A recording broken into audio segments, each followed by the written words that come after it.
Adelante. Pues muy buenas noches España, muy buenos días México.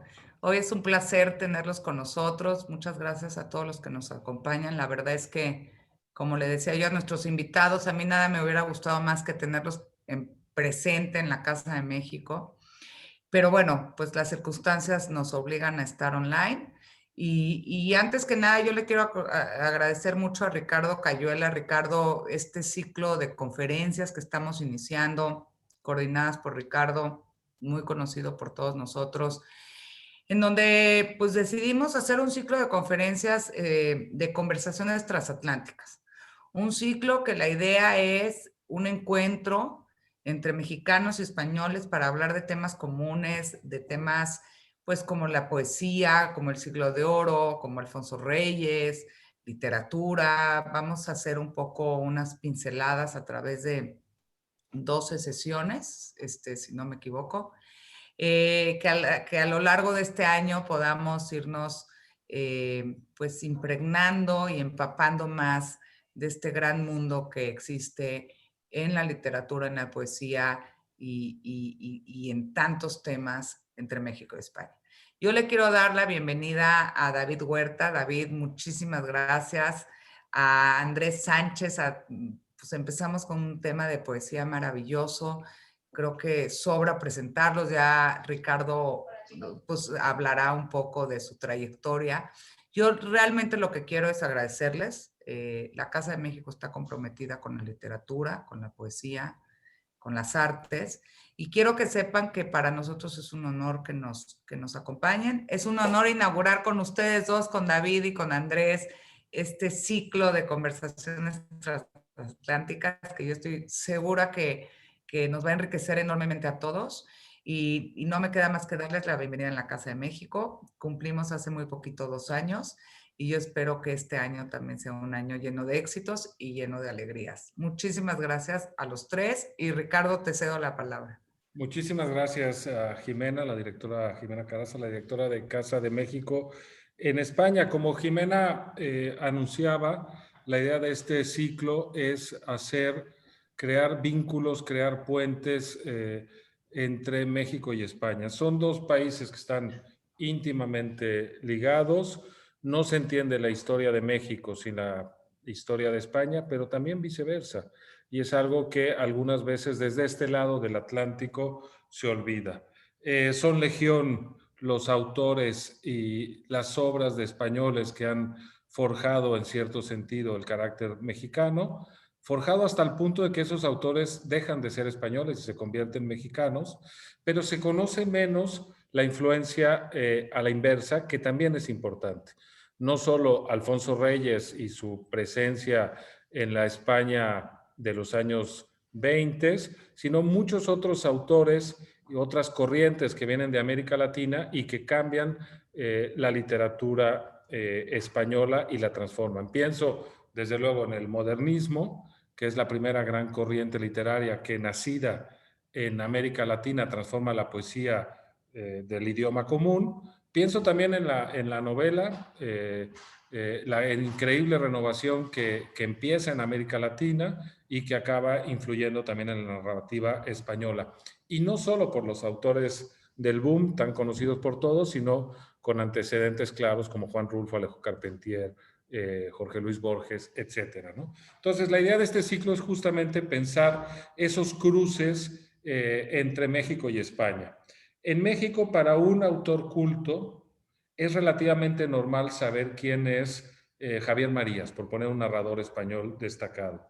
Pero a la inversa quizá cuesta más, y un español culto no forzosamente sabe quién fue Sergio Pitol o José Emilio Pacheco. Entonces también parte del sentido de estas conversaciones es que el diálogo sea de ida y vuelta, de España a México, por supuesto, pero también de México hacia España. Son un ciclo de 10 conferencias que empiezan hoy y que de diálogos, perdón, entre un autor español, un autor mexicano, y que tendrán lugar el segundo miércoles de cada mes, empezando en marzo y terminando en diciembre, salvo el mes de agosto.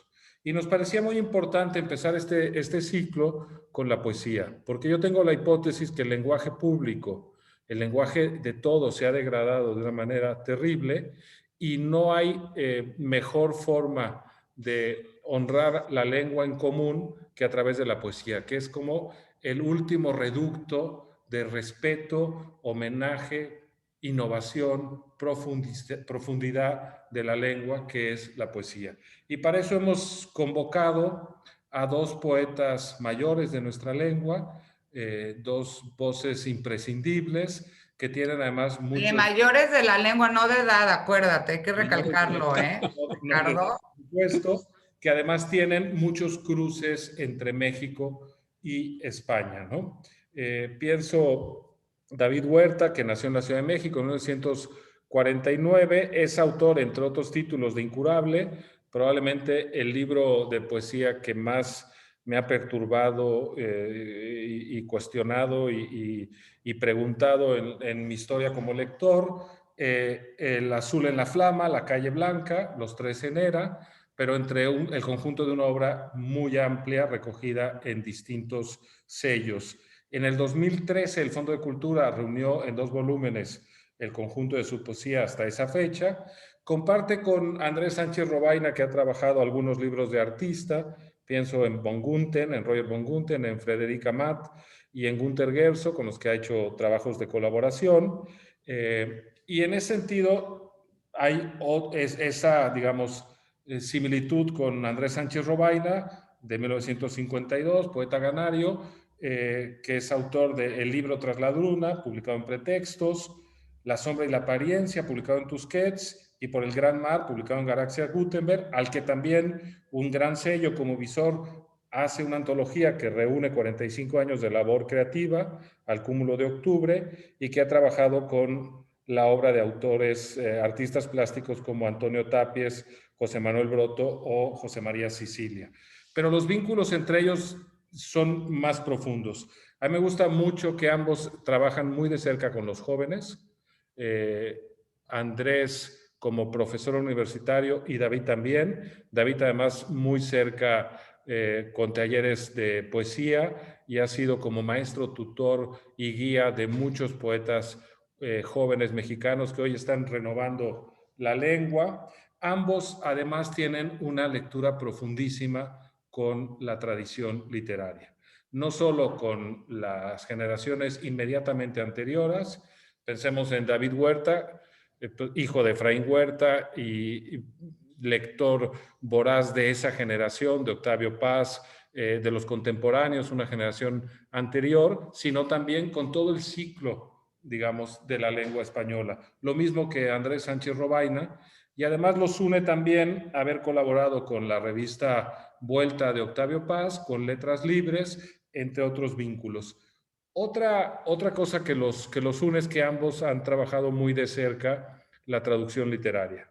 Es decir, que la tradición en español no solo es nuevas voces con los jóvenes a través del trabajo universitario y de talleres, con las generaciones anteriores como lectores, con el legado de la lengua como investigadores, sino con otras traducciones, con otras tradiciones como traductores. De Andrés Sánchez Robaina además me gusta mucho su sensibilidad para entender la pluralidad poética de España y es uno de los grandes traductores de la poesía catalana y uno de los grandes conocedores de la poesía catalana. De David Huerta, por supuesto, célebres sus traducciones del inglés, donde vivió y trabajó en Washington algunos años. Entonces, estamos ante dos poetas mayores de la lengua que establecen un puente entre el pasado inmediato, el pasado remoto y el futuro a través de sus talleres. Así que estamos ante gente que de por sí establece cruces, vínculos y relaciones. Me gustaría, después de esta breve introducción, por supuesto, ya cederle la palabra a nuestros poetas, que son los que llevarán el peso de la conversación. La mesa está pensada sobre el siglo de oro, como ese arcón, esa caja de tesoros de la lengua española, pero no solo. Iremos y vendremos sobre la tradición del pasado hacia el presente. Entonces, bueno, quizá la primera pregunta para David Huerta es la importancia que tuvo en el Renacimiento el imitar, el trasladar el italiano modo, como decían, a nuestra lengua. Pienso en Garcilaso y Boscán, que traen los versos italianos, no solo el soneto, sino la métrica italiana a nuestra lengua. Entonces, David, bienvenido. Sería una primera pregunta, si coincides o no con la importancia de este hallazgo del Renacimiento en español al imitar, glosar, traer a la tradición española la forma de hacer poesía italiana. Muchas gracias, Ricardo. Esta pregunta fue fundamental. Ahora, la frase itálico modo es muy bonita. No sé si es del siglo XVI, creo que es anterior. Es anterior, sí. Anterior, creo que del Marqués de Santillana. Es el 15, exactamente, sí, sí. Entonces, gracias, Andrés. Pero es Garcilaso, son Garcilaso y Boscán quienes echan a andar esto. Ahora, para contestar la pregunta, tendría yo que aclarar que yo prefiero, no tengo nada contra la expresión siglo de oro, prefiero la expresión siglos de oro con minúsculas iniciales, siglos de oro. Pero bueno, eso es elección personal, con algún sentido histórico, creo yo, y además del calendario, porque son 2 siglos, no es uno solo, ¿sí? Claro. Podemos hablar del siglo de oro que abarca 2 siglos, de acuerdo, pero son 2 siglos, el 16 y el 17. Y me importa decirlo porque yo suelo explicar en mis clases algo que es muy conocido, muy común, que empieza con Garcilaso y Boscán en la tercera década del siglo XVI y concluye en el convento de San Jerónimo cuando muere Sor Juana Inés de la Cruz. Por cierto, en una epidemia, ¿verdad? Como la que padecemos ahora.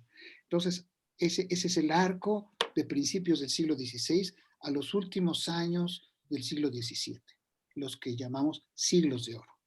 Ahora, el itálico modo nos presenta frente a un horizonte europeo, ¿sí? Es decir, Italia es la maestra de Europa, lo he dicho en alguna ocasión, es una frase discutible, pero ahí están los grandes poetas del siglo XIV, ¿sí? Las figuras, la triple corona, ¿verdad? De la literatura italiana, Dante, Boccaccio, Petrarca, y sobre este último se puede decir muchísimo en relación con los siglos de oro. El muy estudiado y petrarquismo, la forma de escribir de los temas que viene del cancionero de Petrarca. Entonces, Italia es la maestra de Europa. El itálico modo es lo que desencadena, curiosamente, esta gran renovación de la poesía española, de nuestra lengua. Y mucho más adelante, a principios del siglo XVII, con la obra de Cervantes, de cuyo italianismo no podemos dudar, porque es un gran lector de Ariosto, ¿sí? Ariosto está por todos lados en el Quijote. El horizonte es enorme, ¿no? Ahora estamos conectados, la Ciudad de México, Tenerife y Madrid, ¿sí? En la España del siglo XVI, del siglo XVII, los viajes eran muy difíciles, ya se podrán imaginar, pero los libros llegaban a las manos, ante los ojos de los lectores. Cervantes, que era el gran lector, que leía hasta los papeles rotos tirados en la calle, pues conocía muy bien la lengua italiana, como explica en algún momento. Bueno, lo explica el Quijote en la segunda parte. Dice, yo soy muy, muy bueno para el italiano. Dice, yo soy muy bueno. Y ahí está el italianismo de Cervantes.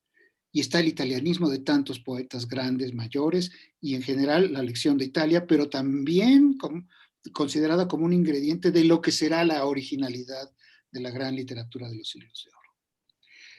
Que terminan, insisto, con la muerte de Sor Juana Inés de la Cruz. Pero me gustaría más adelante decir más cosas sobre Sor Juana, pero también más allá de Sor Juana, a lo largo de los 3 siglos de la literatura novohispana. 3 siglos exactos, ¿sí? De 1521, en que se consuma el triunfo militar de los españoles que llegaron a esta parte del mundo, a 1821, en que se consuma la independencia.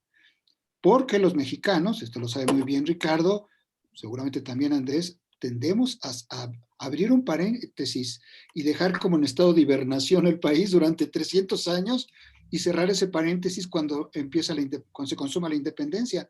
Entonces esos 3 siglos de la Nueva España quedan no exactamente borrados, pero como pospuestos, como vistos al sesgo, con desconfianza. No éramos entonces mexicanos, éramos españoles, y los mexicanos hemos tendido a olvidar esta época de nuestra historia, que es de 300 años, ¿ya? Y que nos une, como pocas veces hemos estado unidos, a España.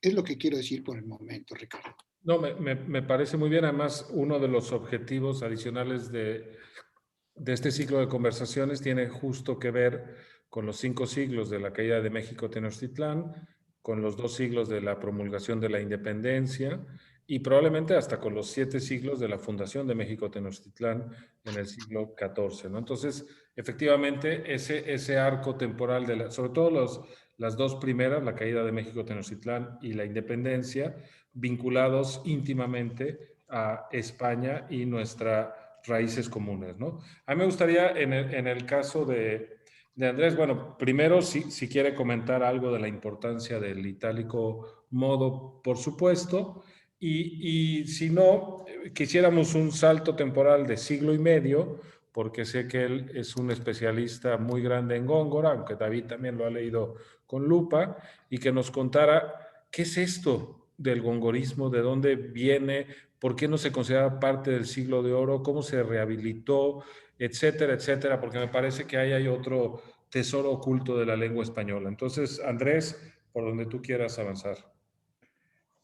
Bueno, me gustaría, después de saludarlos a los dos muy afectuosamente, por vía transatlántica, puesto que yo estoy además entre los 2 continentes y un tercero, que es África, ¿no? De modo que corresponde con absoluta justicia el título, ¿no? Conversaciones transatlánticas, ¿no? En mi caso, que estoy situado justo en medio, ¿no? Bueno, me gustaría en efecto decir varias cosas sobre esta cuestión que me formulas del gongorismo, pero sí quisiera comentar mínimamente algo a lo que acaba de aludir David, que es la cuestión del nombre que debemos dar a esta época. Yo en mis clases no hablo ni de siglo de oro, ni de siglos de oro, sino de edad de oro, puesto que no se trata solo de un siglo, como acaba de decir David, y tampoco se trata exactamente de 2, es decir, no va de 1500 a 1700, ¿no? Por tanto, no podemos hablar de 2 siglos exactos, es decir, propiamente no serían 2 siglos. Mientras que la palabra, el término edad, es más ambiguo, más abarcador, y por cierto es el que prefería mi maestro Blecua, cuya preciosa antología, para mí la que sigue siendo la mejor, y hay algunas muy buenas, ¿no? Sigue siendo, por supuesto, poesía de la Edad de Oro en 2 tomos. O sea que este es un matiz interesante y es verdad que es una cuestión puramente terminológica, pero bueno, conviene hacer esta precisión, ¿verdad? Bueno, en cuanto a la otra cuestión también aludiré a ella muy rápidamente, que es la cuestión del itálico modo, lo que acaba de llamar Ricardo el itálico modo, que en efecto es una expresión que usó ya en el siglo XV, ¿no? Íñigo López de Mendoza, con sus famosos sonetos fechos al itálico modo, que fue un primer intento de adaptar el verso italiano a España y que al pobre Santillana no le salían, porque la lengua no estaba todavía lo suficientemente madura, ¿no? Había una especie de, en fin, de deslizamiento silábico que le impedía contar a la manera italiana, ¿no? El español era todavía una lengua no fijada, cosa que ya se consiguió en el 16. Y es entonces cuando tiene lugar la gran revolución, porque en español hay 3 revoluciones poéticas. La revolución de Boscán y de Garcilaso, la revolución de Góngora y la tercera revolución que no vino de España sino de América, que es la revolución de Rubén Darío, ¿no? De modo que fíjate, Ricardo, si es decisiva o no. La primera gran revolución, quizá la más importante de todas, porque significó no ya la adaptación de un tipo de verso, sino de toda una sensibilidad y de toda una cultura. Y además el fenómeno, como acaba de decir David, es un fenómeno europeo. En efecto, estoy de acuerdo en que Italia, no sé si es la gran madre, es la gran matriz de todo un periodo cultural, ¿no?, al que llamamos Renacimiento. Y bueno, los ecos del italianismo llegan a todos los rincones de Europa. Se paran en Rusia, por cierto. Entró en Rusia. Pero en cambio tenemos ejemplos maravillosos en toda Europa. Y llega, por ejemplo, hasta los sonetos de Shakespeare, ¿no? Por tanto, la cuestión del italianismo es una cuestión decisiva. Bueno, y paro aquí porque, en fin, podríamos extendernos muchísimo sobre esto. Y me voy a referir ahora a la cuestión que te interesa especialmente, que es el gongorismo. Bueno, el gongorismo no es ni más ni menos que la influencia de ese grandísimo poeta cordobés, no solo en la poesía española, sino en la poesía de lengua española, ¿no?, y también en buena parte de la poesía europea. Esto se ignora con mucha frecuencia porque los gongoristas y en general los siglodoristas hispanos han puesto el acento sobre todo en una visión hispánica de Góngora. Pero yo acabo de publicar un librito, no hace mucho, que es un homenaje a Alfonso Reyes, que se llama Nuevas Cuestiones Gongorinas, en donde dedico un capítulo a esta cuestión. Y hay que pensar que la influencia de Góngora va mucho más allá de la lengua española. Por ejemplo, es muy curioso que existan ecos en Malherbe, por ejemplo, y en otros muchos autores europeos, ¿no? Y claro, la revolución de Góngora realmente lo fue porque realmente llevó las cosas, llevó la revolución de Garcilaso mucho más lejos. Él quería latinizar el español, relatinizar el español, que era como llevarlo a su matriz latina, ¿no? Bueno, esta fue una experiencia poética tan radical y tan novedosa que Góngora acabó siendo reconocido como el poeta español más importante del siglo XVII. Sin duda alguna, impregnó no solo la poesía, impregnó la prosa, impregnó el teatro, impregnó los sermones. Hay que pensar, por ejemplo, en el famoso Hortensio Paravicino, ¿no?, el gran predicador. Quiero decir, la influencia de Góngora fue determinante para toda, no solo la poesía, para toda la literatura de lengua española y de un buen sector de la literatura europea. Hay un punto muy interesante en lo que señala Andrés Sánchez Robaina, que tiene que ver con el italiano primero, después el latín como una especie de búsqueda de los orígenes, y en cierto sentido el modernismo y Rubén Darío, que es la métrica francesa. Es decir, las lenguas requieren la respiración de otras tradiciones para renovarse y avanzar, ¿no? Y en ese sentido, David, no sé si nos falta una cuarta revolución y si estás de acuerdo en estas tres que ha marcado Sánchez Robaina, que sería la poesía moderna, que viene de la convivencia con la poesía anglosajona y con la tradición en lengua inglesa, ¿no?, donde está la generación del 27 en España, la generación de los contemporáneos en México y luego la generación de Barandal, donde está Efraín y Octavio Paz y esa generación, digamos, los jóvenes de ese momento, ¿no? No sé si tú estarías de acuerdo, David, o si quieres apuntar algo de Góngora. Bueno, esta conversación se está llenando de promesas de otras conversaciones que a ver cuándo tenemos. Bueno, desde luego estoy de acuerdo con esas tres revoluciones, la del siglo XVI, la que empieza con el romancero nuevo hacia 1580, ¿no?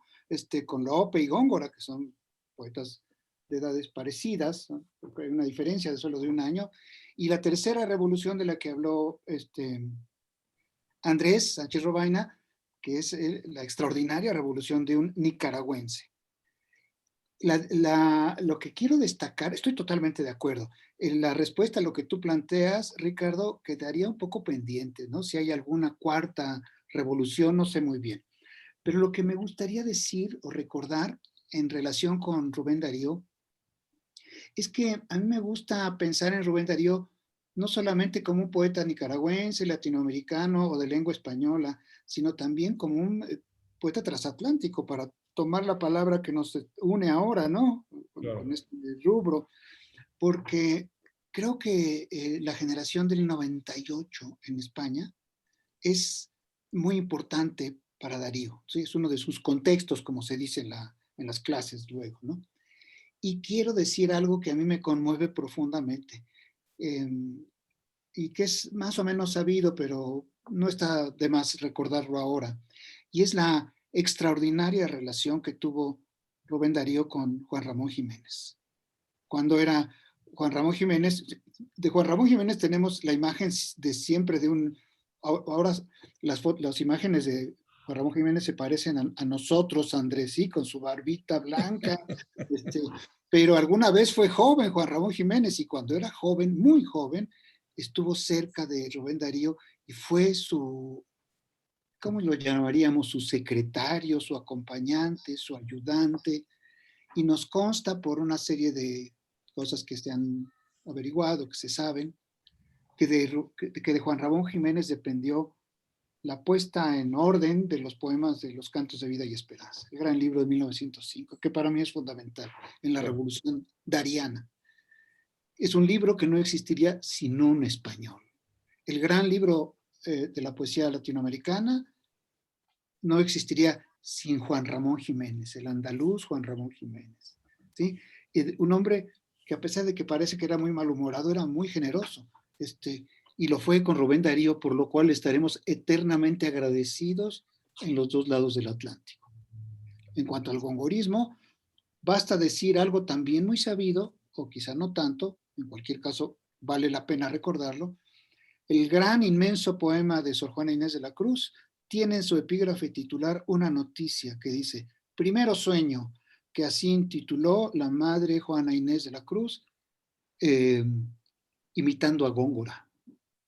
Imitando quiere decir tomando la lección de Góngora, no imitándolo en el sentido de copiarlo, en el sentido moderno que tiene cortos alcances, ¿no? Sino imitándolo en el sentido renacentista, ¿sí? Es un poema gongorino. Y también hay muchas otras figuras en la literatura de Nueva España, en la poesía de la Nueva España, que tienen que ver con Góngora, incluso un pariente lejano de él, que es con don Carlos de Sigüenza y Góngora, amigo de Sor Juana, escritor de textos científicos, un personaje apasionante que se llamaba así, Carlos de Sigüenza y Góngora. Ahí está Góngora, en términos incluso de parentesco con una figura así. Pero Góngora está muy presente también. Déjame decir esto para terminar, me estoy alargando un poco.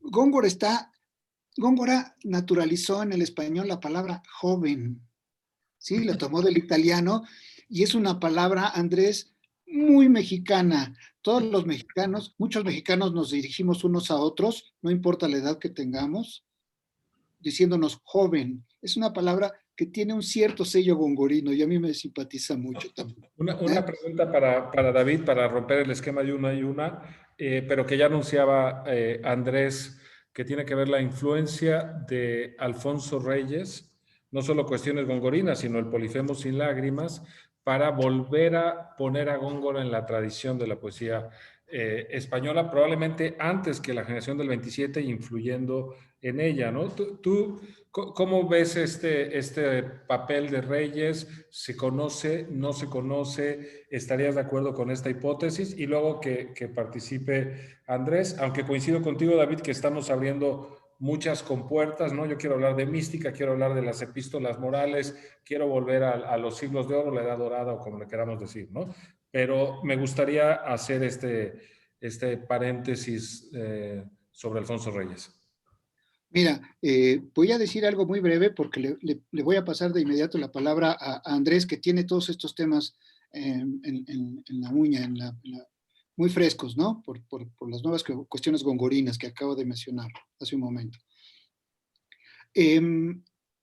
los que leemos a Góngora y que leemos a los comentaristas antiguos y modernos, solemos pensar que Dámaso Alonso es el gran comentarista moderno, y es muy justo decirlo, ¿sí? Pero Dámaso Alonso, a mediados del siglo XX, escribió una dedicatoria que decía algo así como Alfonso Reyes, precursor de del gongorismo moderno. Es decir, antes de 1927, decías probablemente, pero no, seguramente, ¿sí? Con toda certeza, Alfonso Reyes, antes que la generación del 27, emprendió muy serios estudios gongorinos de revaloración y de crítica, y quien se lo reconoce primero que nadie y con mayor vigor que nadie es el propio Dámaso Alonso, a quien tanto le debemos todos los lectores de Góngora, lectores de a pie, profesores universitarios, apasionados de la poesía, etc. Alfonso Reyes era el príncipe de los gongoristas modernos en el sentido de los estudiosos. ¿Sí? Ahí tienes a Góngora atrás, ¿no? ¿La imagen que tienes es Góngora o es...? Sí, aquí está Góngora. Qué maravilla. Lo tengo un poco arrinconado porque yo no sé qué opine Andrés, pero este retrato que es extraordinario de Velázquez, es nada menos que de Velázquez, está en el Museo de Boston, me parece muy injusto porque está muy ceñudo, tiene las comisuras de los labios hacia abajo y está muy ceñudo. Yo creo que don Luis no era así, parece muy serio y parece un poco regañón.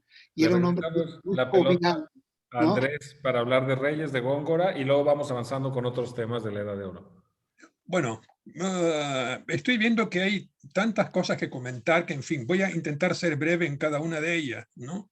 Bueno, hay un elemento interesantísimo que conviene recordar aquí, y es que, desde luego, Juan Ramón Jiménez estuvo muy próximo siempre a Darío, ¿no?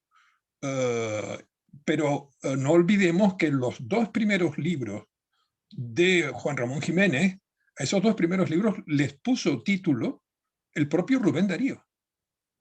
Y es un dato muy curioso, ¿no? Muy, muy curioso. Y con respecto a esto último, el retrato, el famoso retrato de Velázquez, estoy completamente de acuerdo con David, pero por una razón muy simple. Góngora debió ser una persona extraordinariamente risueña, ¿no? Y la severidad de ese retrato no le hace mucha justicia, ¿no? Eso tiene un aspecto muy grave, ceñudo, ¿no? Bueno, alguien decía que Lezama Lima era el único capaz de fruncirle el ceño a don Luis de Góngora, ¿no? Bueno, algo de eso hay, pero vamos, al don Luis de Góngora de ese retrato en particular. Y lo sabemos que don Luis era un espíritu risueño por un dato muy simple, y es que de toda su obra, lo dijo en cierta ocasión, el poema que prefería de todo lo que él había escrito era un poema humorístico llamado Fábula de Píramo y Tispe, que es una parodia simpatiquísima de la pareja mitológica clásica, ¿no? Y es un poema humorístico, ¿no? En la época no se llamaba así, en la época se llamaba poesía festiva, ¿no? Y esto es un dato interesantísimo, es decir que, y luego, claro, no olvidemos los poemas festivos numerosísimos que tenía Góngora. Y luego hay otra cuestión que yo quisiera mencionar aquí, digamos, someterlo un poco a debate, porque me parece, Ricardo, David, me parece una cuestión fundamental. Estamos hablando de siglo de oro, de siglos de oro, de edad de oro, en fin, como queramos llamarla, ¿no? Pero, ¿por qué llamamos así a esta época? Porque es la mejor época, según una teoría de los metales, ¿no? Bien, si esto es así, ¿es que hay una otra época importante? Sí, bueno, hay historiadores que dicen que el siglo XX, especialmente el primer tercio del siglo XX, hispano, es una edad de plata, ¿no? Rubén Darío, toda la generación del 98, la llamada generación del 27, por cierto, expresión que a mí no me gusta nada, ¿no? Formarían una segunda edad, una edad de plata. Pero hay historiadores, como mi paisano Juan Marichal, que aseguran que en realidad el primer tercio del siglo XX, en realidad viene de antes, viene de la época de Clarín y de Galdós, ¿no? Arranca de ahí en la Edad de Plata, ¿no? Dice Marichal que en realidad sería una segunda Edad de Oro. Pero yo creo que todo esto, a la altura ya estamos cerrando el primer cuarto, ¿no? Estamos ya cerrando el primer cuarto del siglo XXI. Es curioso, ¿verdad? Cómo pasa el tiempo, ¿no? Y va siendo hora de volver sobre esta cuestión. Porque yo creo sinceramente que la literatura de lengua española del siglo XX constituye no solo ya el primer tercio, ¿no? Sobre todo, digo, una verdadera edad de oro, nueva edad de oro, con, en fin, pensemos, por supuesto, con los nombres de lo que se ha venido dando en llamar la Edad de Plata, pero vamos a añadir a eso a Borges, vamos a añadir a García Márquez, vamos a añadir a Rulfo, vamos a añadir a Alejo Carpentier, a Lezama Lima, en fin, a Octavio Paz, a Valente en España, en fin, tantos y tantos nombres que nos aseguran no solo desde de la poesía, sino también desde el punto de vista de la prosa, de una verdadera edad de oro. No sé, esta cuestión me parece interesante porque nos permite volver sobre este concepto de una época áurea, ¿no? Es desde luego una época irrepetible, ¿no? Pero el siglo XX, sobre todo, yo diría, con la gran aportación de la literatura latinoamericana, no solo la de lengua española, también la portuguesa, ¿no? Constituye un gran conjunto, ¿no? de literario que está disputando la Edad de Oro la primacía en cuanto a la trascendencia, la relevancia histórica de la literatura iberoamericana. Una pregunta para David. Si un joven, que muchos están conectados, nos informan desde Casa de México y hay muchas preguntas y mucho interés, quisiera entender el siglo de oro, porque yo siento que a veces se ve como si fueran estatuas de mármol, ¿no? Y en realidad es algo mucho más vivo, dinámico, incluso el nivel de burla entre ellos, de disputa, de enfrentamiento, de homenaje, parodia y denuesto y refutación, etcétera, etcétera, hacen que sea un mundo mucho más vivo del que muchas veces nos enseñan los manuales de literatura o nos enseña la imagen que tenemos de ellos. En ese sentido, me gustaría preguntarle a David, que tiene tanto contacto con los jóvenes, ¿qué les dirías a los poetas jóvenes que nos están escuchando esta tarde en Madrid, media mañana en México, 1 hora menos en Canarias? ¿Por qué es importante nuestra tradición? ¿Cómo acercarse al siglo de oro? ¿Por dónde empezar? Bueno, muy bien. ¿Por dónde empezar? Por donde buenamente se pueda, pero una de las mejores maneras es acercarse a una buena antología. Ya comentábamos hace un rato la antología del maestro José Manuel Bleco, a quien yo no tuve el gusto de conocer, pero conozco a Andrés Sánchez Robaina, conozco a algunos otros de sus discípulos y seguidores. Una buena antología siempre es útil porque es un libro panorámico. Entonces permite a quien lo lee escoger lo que le haya gustado más, le haya intrigado, ¿verdad? Y desde luego, yo insisto mucho en esto, en mis cursos, en mis clases, Ricardo, les digo lo mismo que tú acabas de decir. Estos no son autores monumentales de bronce o de mármol, sino que son gente que está viva. Miren, no quiero decir algo feo, pero Cervantes y aún el Quijote y muchos personajes de la literatura, Lazarillo, están más vivos, están son más vivaces que tantos políticos que andan por ahí, diputados y no sé cuánto. La verdad, ¿no? Eso lo borramos luego, ¿verdad? Pero es una literatura viva y una de las maneras de mostrarlo es decirles, miren cómo nos hablan a nosotros estos textos, ¿sí? A veces pueden ser difíciles, a veces pueden parecer un poco extraños, porque no en balde nos separan tantos siglos de estos autores, ¿sí? Pero el español sigue siendo el que ellos utilizaron, es el mismo que nosotros utilizamos. Podemos, por así decirlo, tener una conversación directa con ellos, verlos a los ojos, digamos así, escuchar lo que nos dicen, y vamos a ver que son nuestros. Por Dios, Carlos Fuentes decía algo muy bonito, decía, los narradores de ambos lados del Atlántico tienen una sola patria, que se llama La Mancha, ¿sí? Es una frase que me gusta mucho y que puede ir acercándonos. Fíjate, digo por último, en esta intervención, para contestar tu pregunta, para reaccionar a tu planteamiento, que hay, por ejemplo, una novela de Gabriel García Márquez, no de las más leídas, pero muy buena, que es un gran homenaje a Garcilaso de la Vega.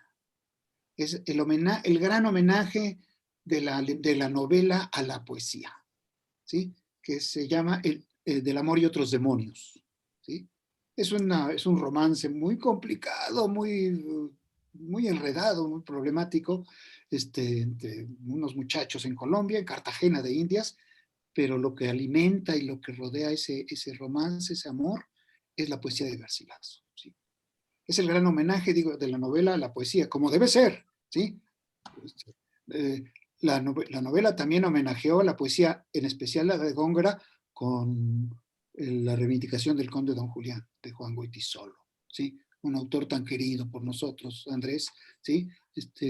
Porque es una novela que cuando uno la lee con atención, yo la he leído 3 o 4 veces, digo yo, pero es que qué barbaridad.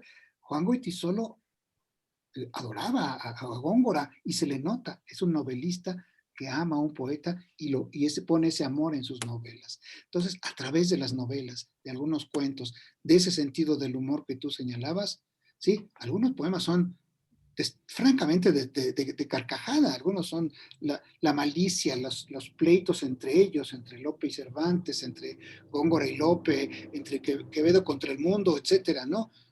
Todo eso es la verdad muy divertido. Entonces el esfuerzo en realidad da sus frutos, el esfuerzo de presentarlos, ¿no? Como esas figuras monumentales, marmóreas, da sus frutos muy pronto, en cuanto ven los textos, se asoman a la vida, etcétera, ¿no?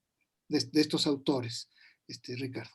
Hay un arco temático que a mí me impresiona mucho en los siglos de oro, que tiene que ver con la distancia que va de la picaresca, por ejemplo, casi toda anónima, intentando reivindicar a la gente de la calle y las preocupaciones más prosaicas posibles, casi de supervivencia, o por un lado, y la mística por el otro, ¿no? La lengua de comunión con Dios a través de la poesía.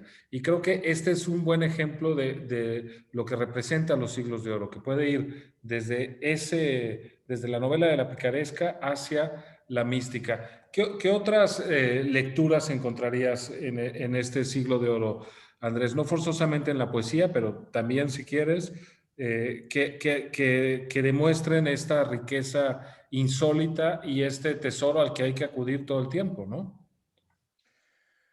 Lezama Lima decía que la gran aportación de España a la cultura de lengua española era el barroco y la mística. Yo estoy de acuerdo en esto. Yo creo que son dos grandes fronteras expresivas, ¿no? De la literatura y específicamente de la poesía, porque David acaba de citar, desde luego, el gran homenaje de Juan Goytisolo a Góngora, pero Juan Goytisolo también tiene homenajes extraordinarios a San Juan de la Cruz, ¿no? Es decir, que, y si uno lee ciertas novelas de los últimos decenios de lengua española, uno ve la huella de Cervantes, ¿no? Bueno, también la picaresca, por supuesto. Es decir, tanto el estilo noble como el estilo bajo están presentes en la gran literatura hispánica del siglo XX, ¿no? Yo creo que las direcciones están ya señaladas en los siglos de oro, ¿no?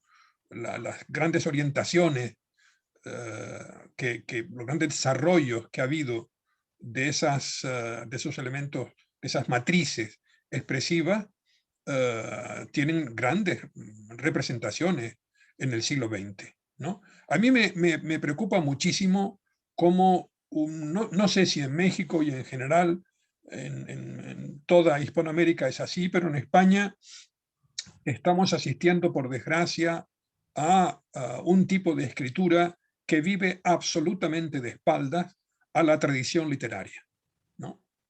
Es una poesía fundada en los tweets, en los libros de autoayuda. Es triste decir esto, ¿eh? Con una degradación expresiva verdaderamente lamentable, ¿no? Y es porque se ignora que las grandes direcciones expresivas en español están ya en el siglo de oro, ¿no? Conviene tener presente esto porque nuestra literatura será tanto más importante cuanto más responda al desarrollo de determinados elementos representados en la tradición, incluso para superar, para ir más allá de esos elementos. A mí me sorprende mucho de la mística, San Juan de la Cruz, por supuesto, Santa Teresa, Fray Luis de León, etcétera, etcétera. Esta confianza que se tiene que tener ya en una lengua literaria para sentir que puedes dialogar con lo más alto o sublime, ¿no? Porque si tú eres creyente, el pensar que estás teniendo un diálogo directo con Dios, por ejemplo, implica un nivel de responsabilidad, de apego y de creencia en el acto creativo, que es sorprendente. Y más allá de el vínculo religioso que uno pueda tener o no, eso lo transmite esa lengua. Y a mí me parece que es muy sorprendente, ¿no? No sé, en el caso del teatro, David, que sé que tú lo has seguido, pienso en Lope y en el arte nuevo de hacer comedia en nuestro tiempo.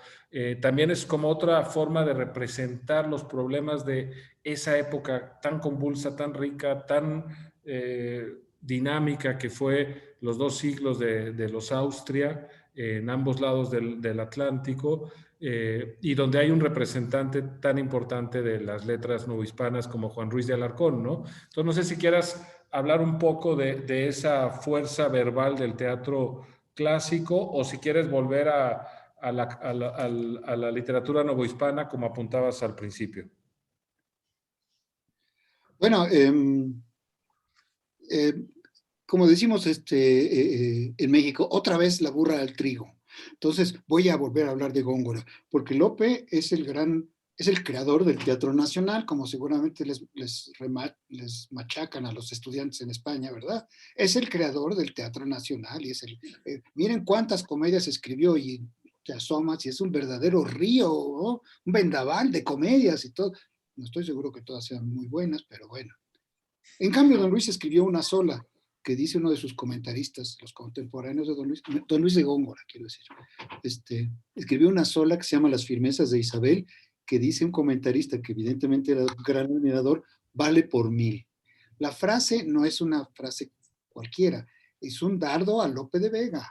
Claro. Y el problema es que es uno de los textos más difíciles de Góngora, es muy enredado, es una comedia de enredos como las de la época, pero también hay un enredo en el plano, digamos, retórico, en el plano de la textura de la lengua, pero es una obra extraordinaria, Las firmezas de Isabela, ¿sí? La menciono porque don Luis es conocido sobre todo como poeta, justísimamente, pero ahí está esa obra extraordinaria, por cierto, estudiada mucho por una de sus... una de las gongoristas de Italia, ¿no? Laura Dolfi. Laura Dolfi. Claro. Entonces... Y el doctor Carlino, David, y el doctor Carlino. La comedia venatoria, pero las cosas de Isabela es la que quedó más redondeada, sí, sí. ¿No? Entonces, el teatro de don Luis es muy chiquitito porque son una obra y 2 más apenas, pero vale por 1000 comedias. ¿Y por Juan 1000 Ruiz? Y Juan Ruiz, bueno, Juan Ruiz es un autor canónico, un poquito problemático, y aquí voy a abordar un tema que, ni modo, creo que hay que tocar, porque uno de mis maestros, Antonio de la Torre, maestro en la facultad, pero solo fui como oyente a sus clases, maestro a través de los libros, sobre todo, decía que él no se quiso acercar durante muchos años a la obra de Sor Juana, Inés de la Cruz, porque la veía rodeada de un nacionalismo que él rechazaba, ¿sí? Sin embargo, Sor Juana era muy consciente de quién era ella. Oficialmente hablando era una española, pero su patria, dice, es una patria donde hay indios que dejan destilar los hechizos de sus hierbas extrañas en sus versos. Entonces ella sabía quién era, ¿sí? Esa maravilla, ella sabía quién era. Era una mexicana, novohispana, una poeta. Juan Ruiz, en cambio, se decidió con mucha energía, con mucho brío, volverse un escritor español y se fue a la corte, se fue a Madrid, ahí hizo su carrera. Entonces, en algunos sectores de los estudiosos de la literatura hay cierta antipatía por Juan Ruiz porque, ¿sí? Dice, no, él prefirió ser español. Es una tontería, es un gran autor, es un gran autor, es una tontería, ese nacionalismo, ese patrioterismo es una tontería. ¿Sí? Sor Juana nos pertenece a todos. Andrés Sánchez Robaina ha escrito sobre Sor Juana magnífica, magistralmente, y lo mismo han escrito autores mexicanos sobre autores españoles. Es nuestra lengua, ¿sí? Entonces, una cumbre de la poesía del siglo de oro, si tuvieran que escoger una. Primero Sueño, Las Soledades, las rimas de Tomé Burguillo. ¿Cuál te llevarías a una isla desierta, Andrés? Bueno, antes que nada, déjenme insertar una pequeña cuña transatlántica. Y es que estoy hablando desde Canarias y estoy oyendo hablar de Ruiz de Alarcón, y debo decir que el papel de Canarias fue decisivo en todos los sentidos en las comunicaciones transatlánticas, en el viaje de ida y en los tornaviajes, ¿no? Por Canarias pasaban todos los viajeros hacia América, todos. Bueno, empezando por Colón, evidentemente, ¿no? Cuyo último puerto español no fue, desde luego, Huelva, sino que fue Canarias, ¿no? Es decir, que esto conviene subrayarlo. Y en el caso de Ruiz de Alarcón es interesantísimo el hecho de que fuese un canario que vivió muchísimos años en México, don Agustín Millares Carlo, el que editó la obra completa en el Fondo de Cultura Económica. Pero hay otro dato que es sumamente revelador y muy poco conocido, que el padre de Sor Juana era canario. Es un dato interesantísimo que ya aparece reflejado en la última edición de Sor Juana Inés de la Cruz, Las Trampas de la Fe, de Octavio Paz. Y hay investigaciones que demuestran que el apellido Asbaje es el italiano Suaggi, adaptado en Gran Canaria con el nombre de Asuaje, ¿no? Asbaje, que es el mismo nombre exactamente. Suaggi, Asbaje, Asuaje, ¿no? Digo esto porque no solamente en estos casos el papel de Canarias está muy claro. Uno, modernamente, con un gran erudito de Canarias que edita Ruiz Alarcón, o con los propios orígenes familiares de Sor Juana. Pero pensemos, por ejemplo, que otro gran escritor español que también tuvo una enorme importancia en México, ¿no? Eugenio de Salazar, antes de partir hacia Santo Domingo y de Santo Domingo pasar más tarde a Nueva España, estuvo en Canarias de gobernador. Otro personaje fundamental de la dramaturgia y de la poesía española, Juan de la Cueva, estuvo viviendo en Gran Canaria, donde perteneció al grupo de los ingenios locales, ¿no? Durante un tiempo. Y así podríamos seguir, ¿no? Y conviene subrayar así pues el papel de Canarias, ¿no? Es curioso porque además el modelo de colonización americano se ensayó exactamente 35 exactamente años escasos en las Islas Canarias, y en ese sentido cualquiera que ponga un pie en el archipiélago canario descubre ecos y referencias latinoamericanas de inmediato, ¿no? Hay como una transición entre América Latina y España. A mí algo que me entusiasma de la poesía de David Huerta es el juego que hace con la tradición, con la intertextualidad, con las referencias cruzadas de nuestra lengua y de otras lenguas. A veces es un reto, es un acertijo y siempre es muy provocador leer a David porque hay una interpretación muy clara del presente, incluso con temas de la agenda política, pero al mismo tiempo un enramaje de citas y de lecturas que lo ponen en una tesitura de la tradición de la poesía en general, ¿no?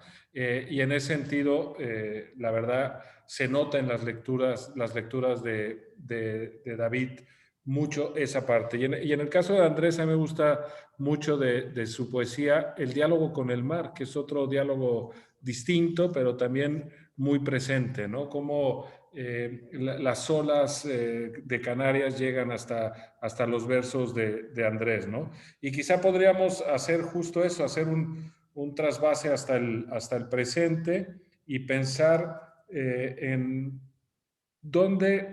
cómo ven la salud de la poesía en lengua española, cómo ven a las nuevas generaciones, se vale desde su estatus de poetas mayores de la lengua dar consejos o no. Me gustaría, por el nivel de intervención que estoy viendo de los jóvenes en esta conversación, que hiciéramos un puente con el futuro. Hemos hablado mucho del pasado y después daríamos pie a 2 o 3 preguntas ya concretas de nuestro auditorio esta tarde inolvidable. David, Andrés, quien quiera. Bueno, yo quiero decir que ya se refirió Andrés hace un momento a esa degradación de la literatura que se escribe de espaldas a la tradición, porque se considera museificada, marmórea, intragable, insoportable, regañona, etc. Esto es una tontería que vale la pena combatir desde todos los frentes posibles, ¿sí? Yo soy moderadamente pesimista, Andrés, ¿sí? Porque creo que hay, y estoy seguro que los muchachos con los que trabajas en Tenerife, las publicaciones que haces, las traducciones que a veces son colectivas, etcétera, que emprenden allí en la Universidad de La Laguna, pues todos esos trabajos son emprendidos por jóvenes, y esos jóvenes, cada uno de ellos es un reducto que nos permite ser, lo mismo puedo decir o algo parecido de los alumnos, de los jóvenes con quienes trato, son una especie de reductos de resistencia, ¿no? Que nos permiten pensar que no todo está perdido, pero más afirmativamente que hay futuro para los estudios literarios, para la poesía, etcétera, ¿sí? Para la revaloración continua de la tradición y la transgresión de la tradición, si eso es lo saludable, ¿verdad? Entonces, pues es lo que yo quiero decir. Moderadamente pesimista, me duele escucharte, pero coincido contigo. Creo que a veces hemos perdido la conciencia de que solo se puede renovar la tradición y ser vanguardista desde el conocimiento de la tradición, ¿no? Y si no estamos con el riesgo de descubrir mediterráneos todas las tardes, ¿no? Y es algo que desde luego ni tú ni Andrés hacen. No sé, Andrés, si quieras volver con los jóvenes o damos paso a alguna de las preguntas del público esta tarde. Bueno, David es moderadamente pesimista y yo soy inmoderadamente realista, ¿no? Quiero decir, el panorama que veo no permite optimismo de ninguna clase. Me parece que en los últimos decenios, en el terreno de la poesía, se ha cedido muchísimo a la facilidad, a la inmediatez, a la comunicación sin ningún tipo de cuestionamiento, ¿no? Sin ningún tipo de investigación, de exploración, de profundización. Y creo que esto no es nada bueno para el presente y el futuro de la poesía escrita por la gente que tiene ahora entre yo qué sé, entre 20 y 40 años, ¿no? Pero fíjate, de las preguntas, para subir un poco bajar un poco el nivel de pesimismo, me sorprende esta, por ejemplo, que dice la idea de Antonio Latorre que el modo italiano esconde de manera dinámica la presencia árabe en la lengua y en el arte de la poesía. Por ejemplo, ¿no?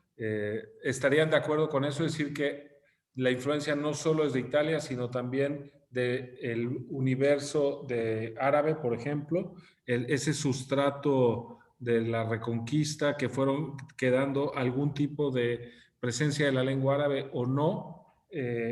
¿Les interesa la pregunta? ¿Alguien la quiere contestar? Bueno, es interesantísima la pregunta, puesto que incide en una cuestión que se ha venido estudiando en los últimos años, que es la presencia árabe en la literatura española.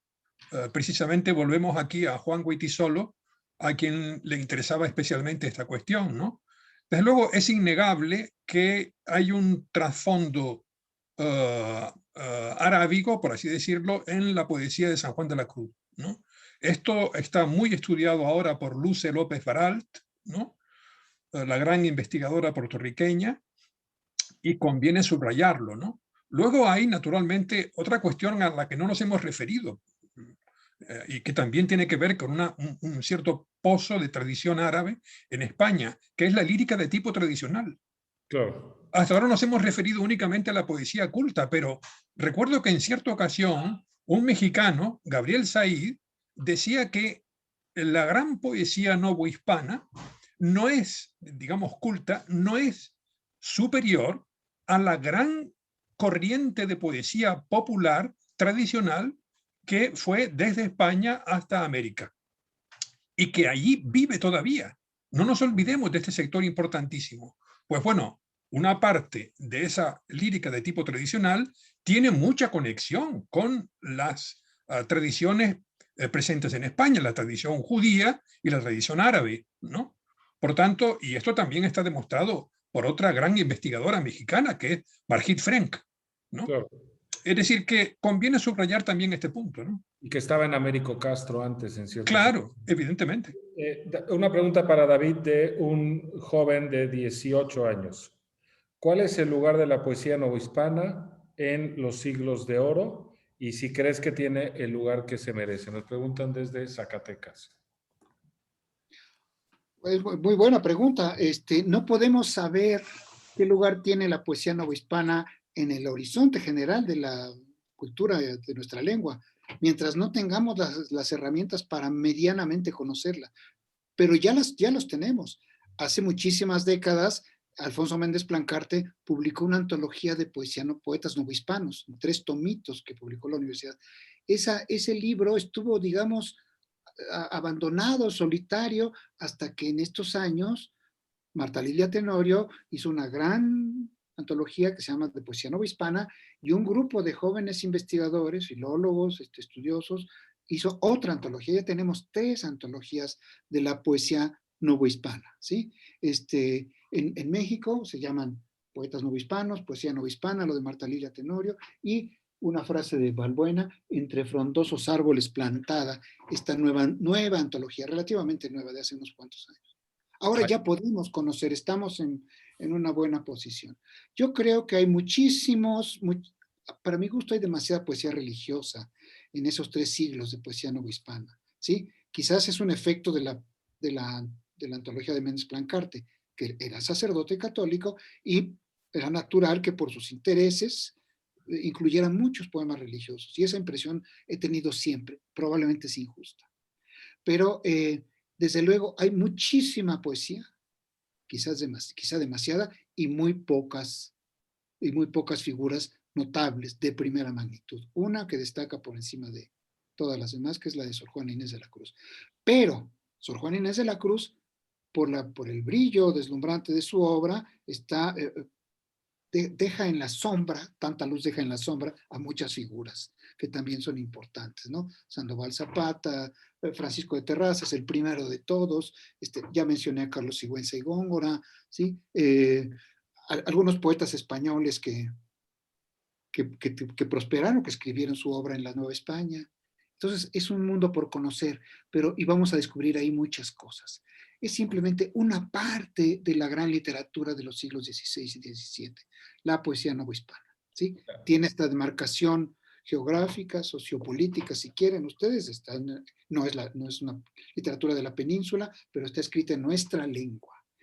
Falta todavía que tengamos una visión clara. Desde luego hay figuras inmensas como la de Sor Juana y muchas otras muy interesantes. Ya hablamos de Juan Ruiz del Alarcón.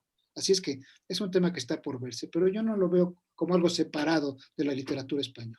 Y la poesía, perdona un segundo, Ricardo, porque hay un pequeño comentario que quisiera hacer a lo que acaba de decir David, que es que, a mi juicio, la literatura, la poesía novohispana, a su vez forma parte de una constelación, ¿no? Latinoamericana, ¿no? Tenemos, por ejemplo, a Hernando Domínguez Camargo, ¿no? Tenemos en fin, el grupo peruano, ¿no? De la miscelánea austral. Tenemos en Brasil, por cierto, a Gregorio de Matos, una figura extraordinaria que está siendo muy reivindicada en los últimos años, como por supuesto otros nombres importantísimos. No vamos a referirnos únicamente a Góngora. Tenemos, por ejemplo, la Epístola Moral a Fabio, que es un poema absolutamente extraordinario. Tenemos a Bocángel, también muy reivindicado en los últimos años. En fin, a Soto de Rojas, ¿no? Es decir, figuras que conviene poner de relieve. Es decir, la riqueza de los siglos de oro es tan grande que, en fin, que es enormemente fecundante para el presente. Y volviendo a lo que comentábamos antes, es una pena que gran parte de los autores jóvenes vivan de espalda a esta gran tradición. El autor de la pregunta de la influencia del mundo árabe se revela ahora, que es el gran narrador mexicano Alberto Ruiz Sánchez, al que saludamos desde aquí, que también formará parte de este ciclo de conversaciones transatlánticas. Llega otra pregunta, me llega a mí por el chat por fuera, sobre los cronistas de Indias, que no hay que olvidar que se inscriben justamente en el lapso temporal de los siglos de oro y que son un género tan singular y tan extraordinario, ¿no? Donde hay desde la visión oficial, como el cronista del Consejo de Indias, Lope de Gomara o Fernández de Oviedo, la visión del conquistador en primera persona, la reivindicación posterior, las lecturas mestizas, etcétera, ¿no? No sé, David o Andrés, el que quiera sumarse a esta reflexión. Es una pregunta abierta sobre la postura de los panelistas en torno a los cronistas de Indias. Bueno, algunos narradores hispanoamericanos se han declarado deudores de Bernal Díez del Castillo o de, por supuesto, la visión del padre Las Casas, ¿no? Yo creo que conviene subrayar este dato, la influencia directa y el reconocimiento que muchos autores latinoamericanos han expresado con respecto a los cronistas. No sé. A mí me gustaría recordar un hecho del que tengo noticias de primera mano, porque me tocó estar con Juan Rulfo en alguna ocasión en librerías de la Ciudad de México, y en un par de ocasiones se llevó ejemplares de la monarquía indiana, y era, me consta, gran lector de las crónicas del siglo XVI, y gran lector de la historia de Nueva Galicia, que es su región, la región del Pacífico mexicano, Jalisco, Nayarit, Colima, y todo eso le interesaba a Rulfo enormemente. Tendemos a decir que la figura de Pedro Páramo, el personaje principal de la novela de Rulfo, es la de un cacique, pero en Rulfo esa lectura de las crónicas del siglo XVI nos presentan una dimensión adicional en Pedro Páramo, que es la figura del encomendero, ¿sí? Eso es bien interesante y creo que está no suficientemente estudiado en la obra de Rulfo para poner en relación la literatura moderna con esa literatura tan original, extraordinaria, a mí me parece, literatura histórica, etnográfica, en fin, de todo tipo. Me llega otra pregunta, es para David, perdón Andrés, porque esta es muy personal, la puedes contestar o no David, pero preguntan sobre la relación con la poesía de tu padre, que no es común que haya dos grandísimos poetas en la misma línea familiar directa, ¿no? ¿Cómo te relaciones con la obra de Efraín? ¿Tenías una conversación sobre poesía con tu padre? En fin, la pregunta ya la estoy redondeando yo, pero lo que preguntan es la relación con tu poesía, con tu padre. Bueno, yo quise mucho a mi papá, lo admiro y lo seguiré admirando hasta hasta el último aliento. Me parece un grandísimo poeta. Nunca he querido emularlo. Eso, como dice Eliot, esos hombres que no puede uno querer emular siquiera. Y me enseñó mucho, me enseñó muchísimo. Mi esposa dice, pero tú has reaccionado con tu papá porque él inventó los poemínimos y tú escribes luego unos libros larguísimos, ¿no? Entonces, ahí hay un contraste muy acusado, diríamos, ¿no? Pero yo admiro muchísimo y amo profundamente a mi papá y a su poesía. Se ha hablado aquí de grandes maestros. Andrés Sánchez Robaina explicaba la influencia de Blecua, por ejemplo, en su formación como académico, no tanto como poeta. Y tú nos contabas de Antonio Alatorre, David. Con esto sería la última pregunta. ¿Qué papel juega en ambos la figura de Octavio Paz? Primero Andrés y cerramos con David. Bueno, yo tuve la suerte de leer a Octavio Paz en fecha muy temprana, cuando era un adolescente, ¿no? Recuerdo que su primer poema fue, el primer poema suyo que leí, quiero decir, fue el poema que dedicó a las Olimpiadas de México, ¿no? Un poema político, declaradamente político, que me impresionó mucho, ¿no? Bueno, a partir de ahí ya fui consiguiendo los libros que iban llegando a España, ¿no? Por aquella época, a principios de los 70 debió ser, ¿no? Empezó a circular la antología, una antología que se llamaba La Centena, y a partir de entonces me he convertido en un gran lector de la poesía de Octavio Paz, ¿no? Luego tuve la suerte de conocerlo a él personalmente en Barcelona, y a partir de ahí tuvimos una, en fin, relación personal bastante estrecha, ¿no? Nos vimos en varias ocasiones, en México, en París, en Madrid, ¿no?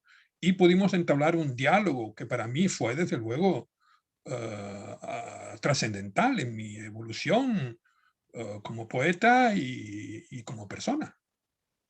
Gracias, Andrés. David.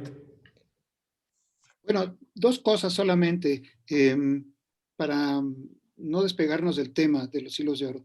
Un amigo mío, Antonio del Toro, hijo de refugiados españoles, republicanos, me contaba que la primera vez que vio en persona a Octavio Paz, lo vio sentado en la primera fila y muy atento como público asistente a una conferencia de Dámaso Alonso. La escena me resulta verdaderamente entrañable, ¿no? Un gran poeta mexicano que escucha a un maestro español hablar de poesía de los siglos de oro. Sí, no sé qué conferencia sería esa, ¿verdad? Pero me gusta mucho imaginarme a Octavio Paz escuchando a Dámaso Alonso. Y una nota personal, para mí ha sido una especie de tío supernumerario al que no veía yo mucho, porque fue muy amigo de mis padres, no solamente de mi papá, sino de mi madre también. Mi mamá se llamaba Mireya Bravo, y le dedicó uno de sus primeros libros, A la orilla del mundo. Dice, este libro es para Mireya, para que lo mire ella. Un juego muy bonito. Y don Octavio fue testigo de la boda de mis padres, de la boda civil de mis padres. Así es que lo tenemos en el corazón y lo recordamos siempre con mucho amor y mucha admiración. Decía Andrés que el primer poema de Octavio Paz que leyó fue un poema político, Intermitencias de Occidente, cuando protesta por la masacre del 2 de octubre en Tlatelolco. Había dicho que no aceptaba participar en la Asamblea de Poetas o la Olimpiada Poética en torno a la Olimpiada Olímpica Deportiva, y sin embargo después de la matanza dice, perdón, corrijo, si tengo un poema que enviar, y envía ese, ¿no? En cualquier caso, damos por terminada la conversación. Ha sido un verdadero placer, Andrés, David, abrimos muchas puertas, no cerramos ninguna, nos quedamos con 1000 temas sobre la mesa, pero eso es inevitable cuando se está con gente con su bagaje y su obra. Muchas gracias a ambos y muchas gracias a Casa de México en España.